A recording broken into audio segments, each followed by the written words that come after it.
TDS जो कि financial year 21-22 का है, ये है 21,483 रुपए।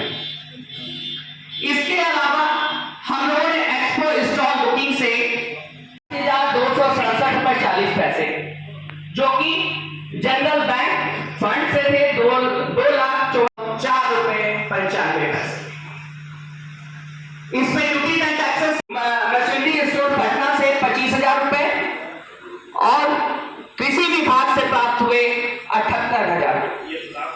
सॉरी, ये हमारा ड्यूज रहा, ये 25,000 और 78,000, टोटल 1,03,000 रुपए हमारे ड्यूज रहे।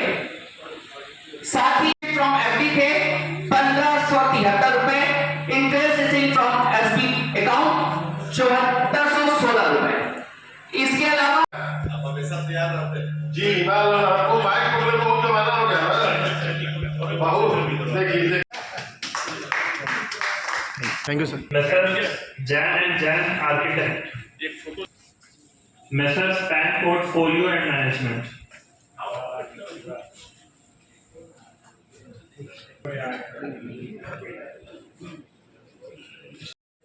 Shri Hriday Narayan Das. Messrs. Kaluram Babulal.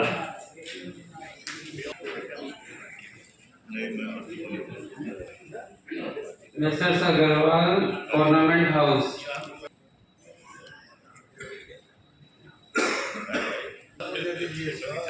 हाँ sir.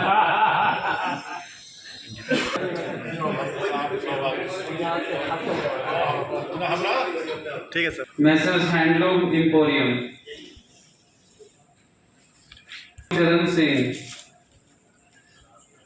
Thank you sir. Messrs. Rangoli.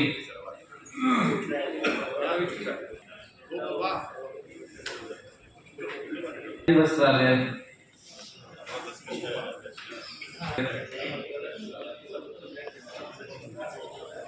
Messrs. Madhuri Mafatlar Fabrics. Vishwaganga. विद्यार्थी पुस्तक भंडार। Messrs. Narayan Das Paper Merchant. ज्ञान ज्योति आवासीय विद्यालय।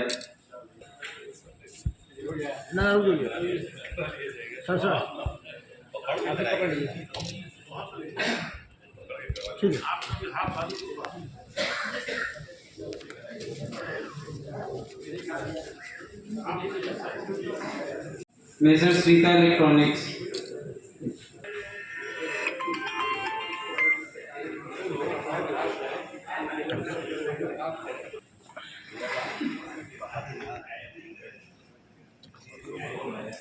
Thank you sir.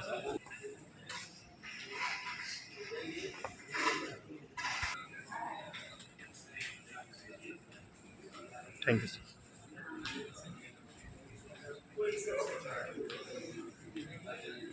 Messrs. Arya Medical Agency. Messrs. Khemani Brothers. Jan Drugs.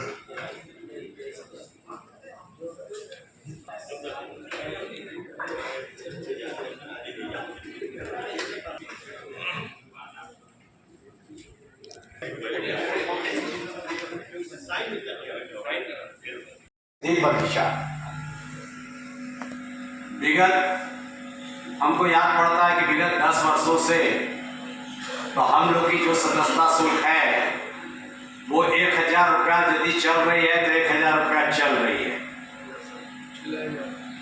इन 10 वर्षों में कितनी महंगाई बढ़ गई और भोजपुर चैम्बर ऑफ कॉमर्स के ऊपर कितने लोड आ गए, इसकी परिकल्पना आप यदि करें तो आपको यह महसूस होगा कि 1,000 रुपया जो है जो 10 वर्ष पहले था आज 100 रुपया भी नहीं है। इन सारी बिंदुओं को देखते हुए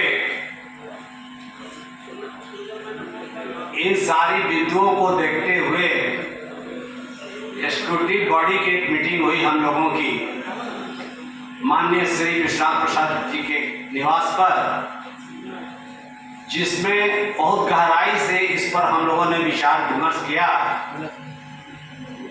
और यह संजोग रहा कि स्क्रूटनी बॉडी की मीटिंग में 21 सदस्य हम लोग के उपस्थित थे। 21 सदस्य का अर्थात कुछ एग्जीक्यूटिव बॉडी के मेंबर भी थे, आमंत्रित कुछ सदस्य भी थे। सब लोगों ने यह गंभीरता से विचार किया कि निश्चित रूप से साहब हम लोगों को सदस्यता शुल्क बढ़ाना चाहिए। कैसे समझेगी कि आम जनता क्या चाहती है, व्यवसायी क्या चाहते हैं। नीचे तो सबको उद्योग हेतु हमारे उद्योगपति हैं श्री मनीष अग्रवाल जी, जिनका गिरानी इंडस्ट्री है, वो उद्योग से रिलेटेड अपनी बातें शासन व प्रशासन को आपके माध्यम से, आज की सभा के माध्यम से जो भेजना चाहते हैं वो आए और अपनी बातें रखें। मनीष अग्रवाल जी। इसके बाद के लिए वित्त के लिए श्री माता दीन अग्रवाल जी से अनुरोध है कि आपने जो तैयारी की है आप उस तैयारी को लेकर आएंगे। उसके बाद श्रम संसाधन हेतु मोहम्मद मजहर हसनैन साहब आप आएंगे। ईपीएफ ईएसआईसी के लिए श्री प्रभु जालान जी, विद्युत के लिए श्री सुनील नैयर जी ने तैयारी की है।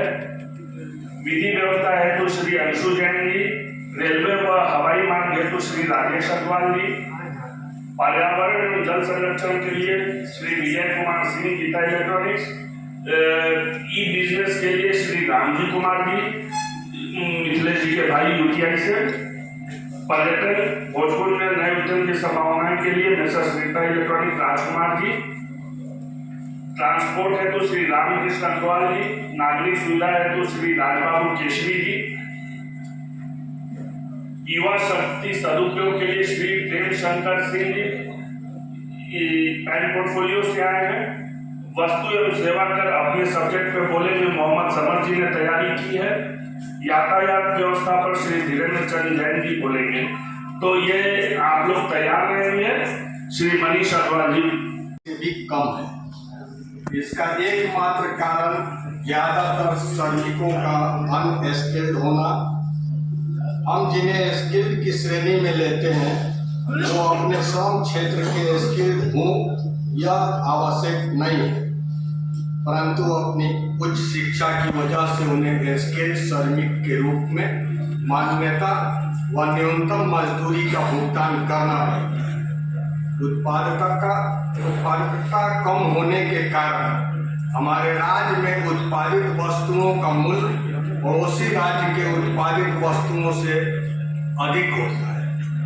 अतः हम शासन व प्रशासन से मांग करते हैं कि प्रत्येक जिले में 2-3 IIT की तर्ज पर सेल्समैनशिप, मैनेजमेंट, कंट्रोल जैसे विषयों पर 30 से 45 दिनों की ट्रेनिंग की व्यवस्था की जाए।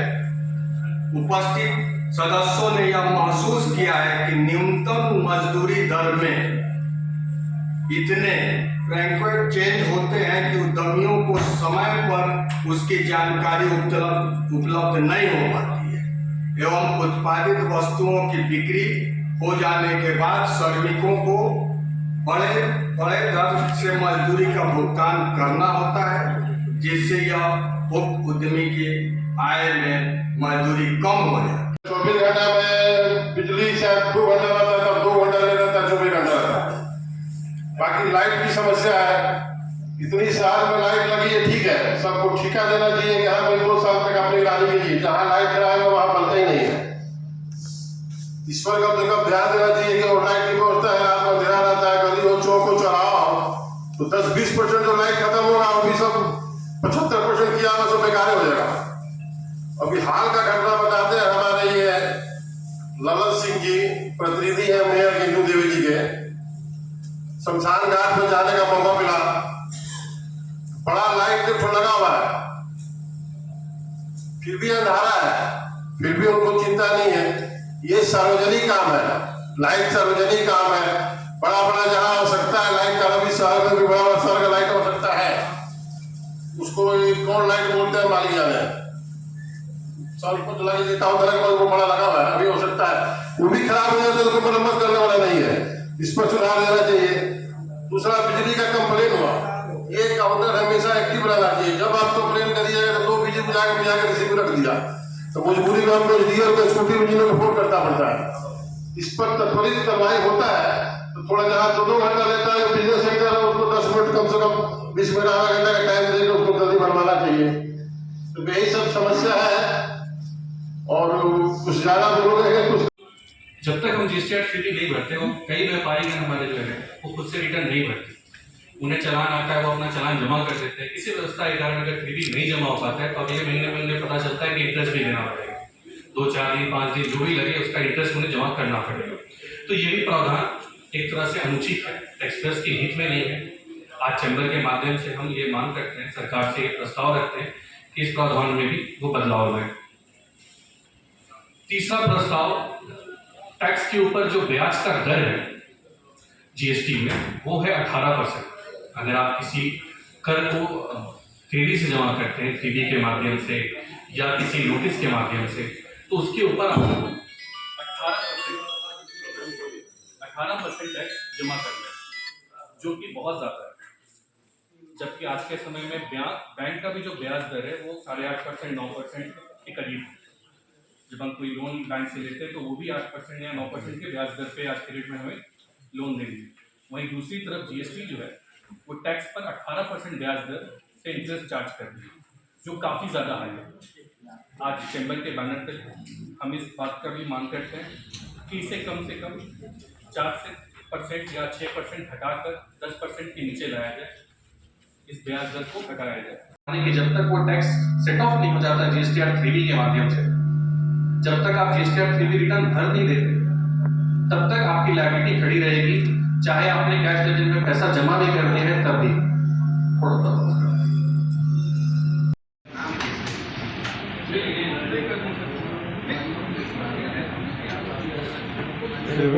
भोजपुर चैम्बर ऑफ कॉमर्स का आज आम सभा, साथ में चुनाव भी आयोजित किया गया। पद के बारे में बताया जाए, क्या क्या पद पहले से जो था वही बरकरार है फिर से इसके? नहीं, इसमें कुछ चेंजेस भी हुए हैं। जैसे अध्यक्ष श्री विश्वनाथ प्रसाद जी, उपाध्यक्ष श्री प्रदीप नारायण दास जी और एक उपाध्यक्ष श्री संजय जलान जी हुए। महासचिव में मैं ही रह गया और ट्रेजरर में बदलाव हुआ है, श्री मोहम्मद समर जी हुए हैं। संयुक्त सचिव में भी बदलाव हुआ है। तो इसके बदलाव के साथ चैम्बर प्रति 2 वर्ष पर अपनी आम सभा करता है और इलेक्शन करता है। किस तरीके से सरकार होगा? 15 तरह के प्रस्ताव यहाँ पढ़ा गया है, कई बातों को रखा गया है, कई लोगों ने अपने अपने विचार व्यक्त किए हैं। देखिए, ये प्रस्ताव पारित कर हम लोग शासन व प्रशासन तक भेजते हैं अपनी मांगों कि व्यवसायी क्या चाहते हैं, समाज में क्या होना चाहिए, और निश्चित रूप से शासन व प्रशासन सम्यक विचारोपरांत उस पर कुछ कार्रवाइयाँ करती है। पिछले वर्षों में भी हम लोगों ने देखा है कि जब जब हम लोगों ने प्रस्ताव दिया है तो सरकार ने सकारात्मक कार्य किए हैं। आज चुनाव हुआ है सर, किन पदों को मिला है लोगों को? अध्यक्ष, उपाध्यक्ष, सचिव और कोषाध्यक्ष के लिए चुनाव होता है। बाकी फिर ये लोग अपने कार्यकारिणी समिति का गठन करते हैं। यानी एक नई ऊर्जा के साथ फिर से चैम्बर, निश्चित रूप से नए मंत्री आते हैं तो कुछ बदलाव के साथ, कुछ नई ऊर्जा के साथ काम होता है। तो जब कार्यकारिणी में बदलाव हुआ है तो उत्साह और शक्ति दोनों ही बदलेगी। कॉमर्स का आज एक आम सभा रखा गया, साथ में चुनाव भी किया गया है और नए कुछ लोगों की इस बार बहाली हुई है, लोग चुने गए हैं। किस तरीके से कार्य होगा, कुछ बताएंगे? देखिए, भोजपुर चैम्बर ऑफ कॉमर्स का क्या उद्देश्य है इसको समझने की आवश्यकता है। सबसे बड़ा उद्देश्य हम लोगों का है कि नगर के अंदर उद्योग के मार्फत से लोगों को स्वरोजगार में प्रेरित करना आज हमारा सबसे बड़ा उद्देश्य यही है। इसी उद्देश्य को लेकर आप लोगों ने देखा होगा कितना बड़ा एक्सपो हम लोगों ने लगाया और हमारे महासचिव ने भी आप लोगों को बताया कि साहब कितनी इंडस्ट्रीज उससे आज नई खुली और लोग स्वरोजगार की तरफ आए। 15 सर प्रस्ताव था जिसको यहाँ पर पढ़ा गया, उन प्रस्तावों को लेकर यहाँ प्रशासनिक तालमेल कुछ बैठाया जाएगा क्या सर? नहीं, प्रशासन से हम लोगों को सहयोग मिलता है, इसमें कोई अतिशयोक्ति भी नहीं है। और जितने भी प्रस्ताव हम लोग पास करते हैं, इन सारे प्रस्तावों को हम लोग सारे कंसर्न डिपार्टमेंट जो है उनको भेजते हैं और वो लोग भी उसके ऊपर मंथन करते हैं, सोचते हैं फिर जब कभी भी हम लोगों की उनसे बातचीत होती है तो वो कहते हैं कि हाँ साहब इसमें से हम क्या सुधार कर सकते हैं, क्या नहीं कर सकते हैं। जो चुनाव हुआ है सभी सदस्यों के सर्वसम्मति से होता है या फिर बैठक का निर्णय लिया? नहीं, ये सर्वसम्मति से होता है। अभी चुनाव का आपने मतलब है अभी आपने देखा आपने देखा कि आज जो भी चुनाव हुआ, जो नॉमिनेशन कमेटी ने लोगों के सामने प्रेजेंट किया उसको सब लोगों ने स्वीकार कर लिया। इसका मतलब कि सर्वसम्मति से ये सारे पदाधिकारी अपने अपने पद पर कार्य करेंगे।